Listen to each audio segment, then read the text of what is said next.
Nehemiah had a heart for the people of Jerusalem. The gates and the city walls that had once provided security for the city were in shambles, and the spirits of the people who lived in Jerusalem were likewise broken. While others grumbled and resisted any restorative actions, Nehemiah moved the people forward, rebuilding structures for security and restoring the people's faith in God. Both were required in order to revive the dying city.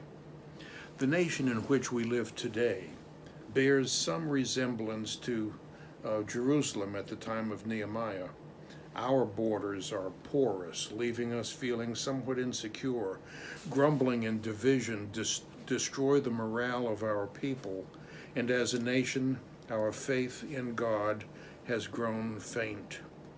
Nehemiah's experience, therefore, may be instructive as we look for ways to restore our nation to a position of strength and prominence that it once enjoyed. The ancient King Solomon observed that there is nothing new under the sun. What has been done will be repeated. That's Ecclesiastes chapter 1, verse 9.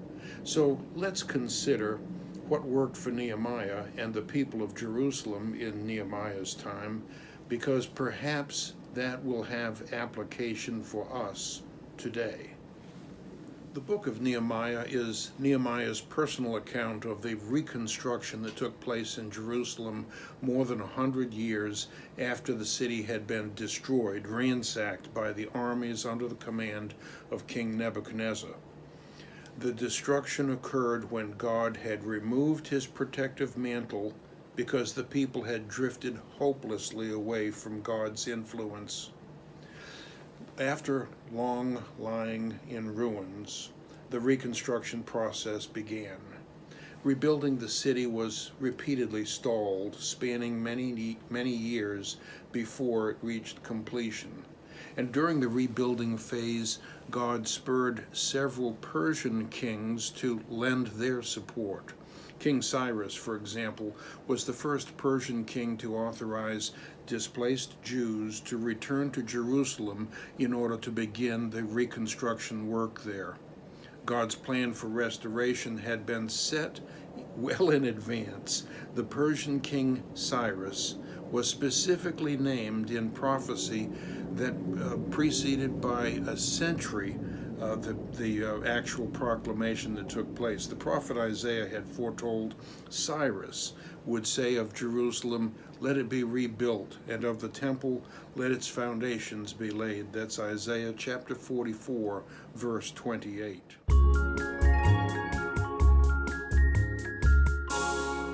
Rebuilding the temple was the first priority, but that work went through many periods of stopping and then restarting. Once the temple structure had been rebuilt, God sent Ezra, a priest and teacher of the law, to manage the temple. Read about that in Ezra chapter 7, verses 6 and 7.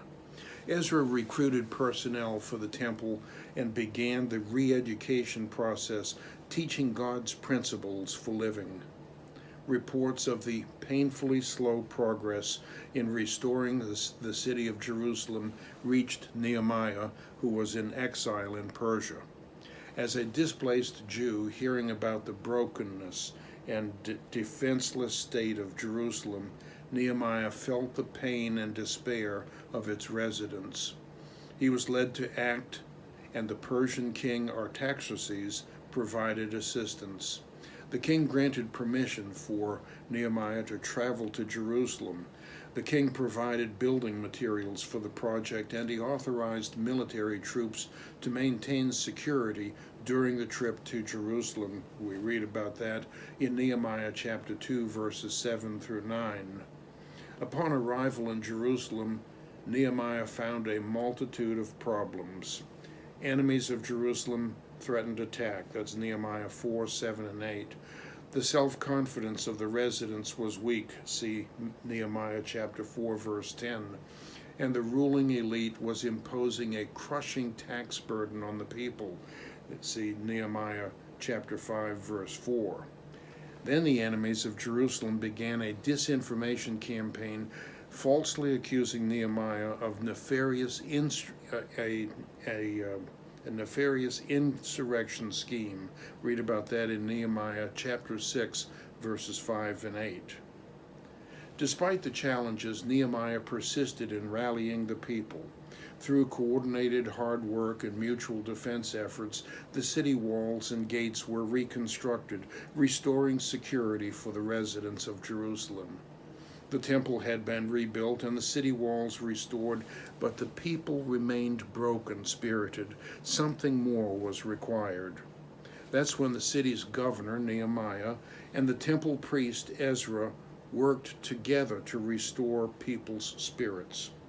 Nehemiah summoned the residents to assemble while the priest Ezra read aloud the law of Moses, that is the Pentateuch, the first 5 books of the Bible, and the Levites were posted among the crowd to explain the scripture that was being read to the people. See Nehemiah chapter 8, verses 1 through 9. The people came together. They wept as they heard the reading of God's promises and directions because they realized that they had ignored God's instructions, but God, in His grace, was there and had remained with them. United by God's principles for living, they celebrated His provisions and His blessings. Read that in Nehemiah 8, verse 10. Rebuilding the temple by itself was insufficient to revive the people's spirits, and likewise, restructuring the government security system by itself was unable to re-energize the people. But when church and state came together, invoking God's presence and His principles, then life returned for the broken people of Jerusalem. Could it be that reconnecting principles of church and state would restore the spirit of the people in this country, in our country? Can we return to the founding religious precepts that influenced the formation of the concepts of the United States of America's government? A recent study conducted by political scientist Donald Lutz and published in the prestigious periodical The American Political Science Review reports that during the formative years of this country, the Bible, more than any other source, was cited as authoritative in the development of this republic's institutions. Montesquieu, Locke, Blackstone, they all pale when measured against the Bible as an authoritative guide for our country's founders. And the book of Deuteronomy, which is a condensed version of God's laws and instructions about human nature and political institutions, was the most frequently relied upon section of Scripture in the formation of the institutions that are the bedrock of our country. Restoring the relationship between church and state in this country may be a tall order, but one key factor has changed. God no longer dwells in the temple building. He now dwells in the hearts of believers. See 1 Corinthians 3:16. Accordingly, the Spirit that guides us in godly principles for daily living remains with us as we personally interact within the earthly institutions of government. Therefore, the symbiotic effects of Governor Nehemiah and priest Ezra can be achieved when believers now allow the Holy Spirit to influence both their physical and spiritual lives. So consider, if you will, these questions for introspection as we reflect on restoring the heart of our nation. Question number 1. Identify principles from God's laws that would improve your sense of security if they were incorporated into government action today. Question number 2. How are you allowing the Holy Spirit to influence your daily decisions? And question number 3, are you sensing divine influence in both your private and public life? And if not, why not? The nation being rebuilt in Jerusalem at the time of Nehemiah required both security from the government and spiritual leadership from the church. In the early days, when the Hebrew nation had settled in Jerusalem after fleeing bondage in Egypt, God's influence was seen in both the government and religion. Rebuilding a national spirit required restoring God's presence in both aspects of daily living. In the early days of this country, the founders relied on the Bible for the design of laws and even structures of government. The charters of the original colonies reflect the religious purposes for the early colonies. But over time, we have drifted away from God's influences, much like the people of Jerusalem in the period leading up to Nebuchadnezzar's invasion. So restoration of the heart of a nation involves returning to founding principles, and revival begins in the hearts of individuals. God's plan for rebuilding has been in place since the time of Jesus.